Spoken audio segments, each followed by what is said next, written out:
Halo, selamat pagi anak-anak. Selamat datang di kelas 4 Agama Katolik pelajaran 22. Baik anak-anak, sebelum kita memulai pembelajaran hari ini, marilah kita terlebih dahulu untuk berdoa kepada Tuhan. Mari siapkan hati untuk berdoa kepada Tuhan. Dalam nama Bapa dan Putra dan Roh Kudus, amin.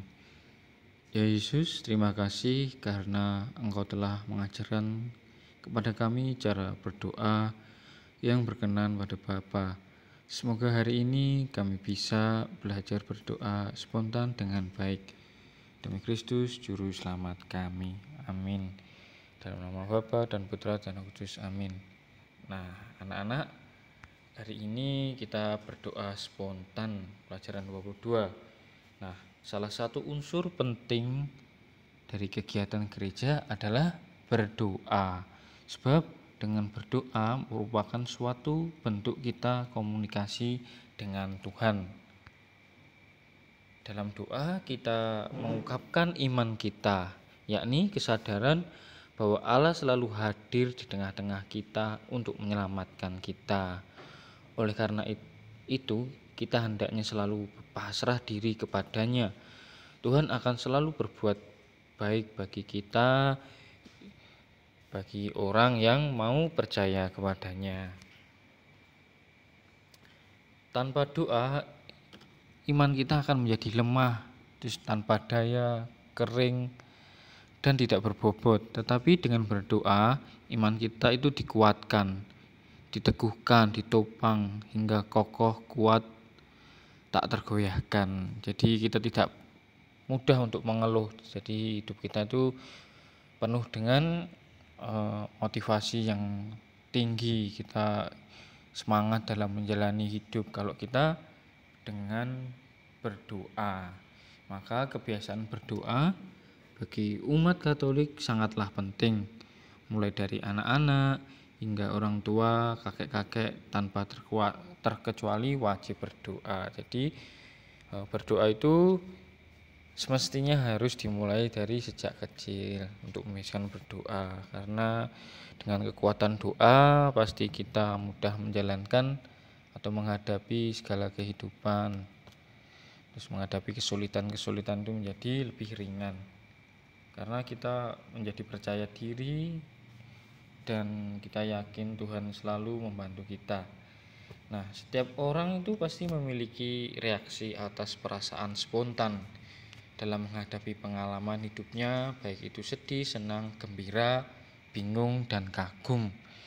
Misalnya anak mendapat nilai bagus, pasti dia akan gembira, senang sekali, dan menceritakan itu kepada orang tuanya. Nah, pada umumnya orang mengungkapkan perasaan spontan itu kepada orang yang dekat, entah itu keluarga, mama, papa, adik, ataupun kepada sahabat dan saudara. Jadi ungkapan spontan itu pasti kita ceritakan kepada orang yang paling dekat. Nah, doa spontan adalah salah satu bentuk komunikasi dengan Tuhan yang terjalin secara pribadi dan tulus dari hati. Jadi doa spontan itu ungkapan ya secara langsung dari perasaan kita, entah sedih maupun senang, itu diungkapkan dengan komunikasi dengan Tuhan. Dan tentunya doa itu juga dilandasi dari sikap yang tulus dari hati, tidak berpura-pura. Nah, dalam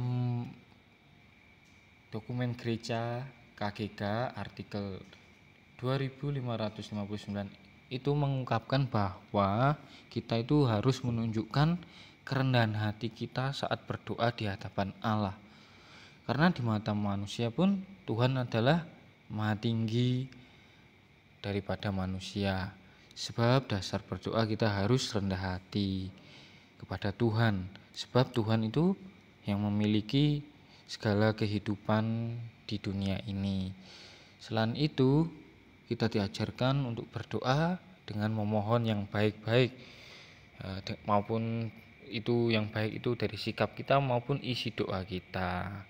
Isi doa kita pun kita berdoa itu harus sesuai dengan hati yang baik memohonnya yang baik-baik ya, tidak yang negatif.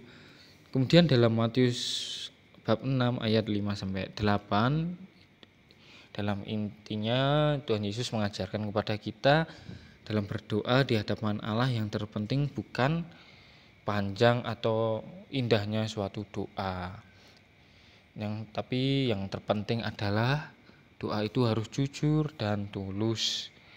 Ya, Tuhan Yesus pernah berkata kita tidak boleh berdoa seperti orang kaum Farisi yang berdoa dengan suara yang keras di tengah jalan supaya didengar dan dilihat orang atau dipamerkan. Tuhan tidak ingin kita berdoa seperti orang Farisi. Berdoa yang baik adalah ketika kita berdoa, yaitu dalam kitab suci dikatakan bahwa kita harus masuk ke dalam kamar, menutup pintu rapat-rapat. Intinya adalah kita berdoa harus mencari tempat yang sunyi. Kenapa mencari tempat yang sunyi? Karena supaya kita fokus dengan Tuhan, supaya hati kita terpusat kepada Tuhan dan ada suatu hubungan yang mendalam antara Tuhan dan kita saat berdoa. Jadi emang benar-benar tulus berdoanya seperti itu. Nah, inti dari doa spontan ini adalah supaya kita berdoa di saat sedih maupun senang, kita ungkapkan lewat hati, lewat berdoa kepada Tuhan sesuai hati kita. Dan berdoa itu harus dilandasi dengan sikap kerendahan hati kepada Tuhan. Kita nggak boleh sombong di hadapan Tuhan, kita harus sopan. Dan kita tentunya berdoa harus jujur dan tulus. Begitu anak-anak, terima kasih. Semoga Tuhan memberkati. Amin.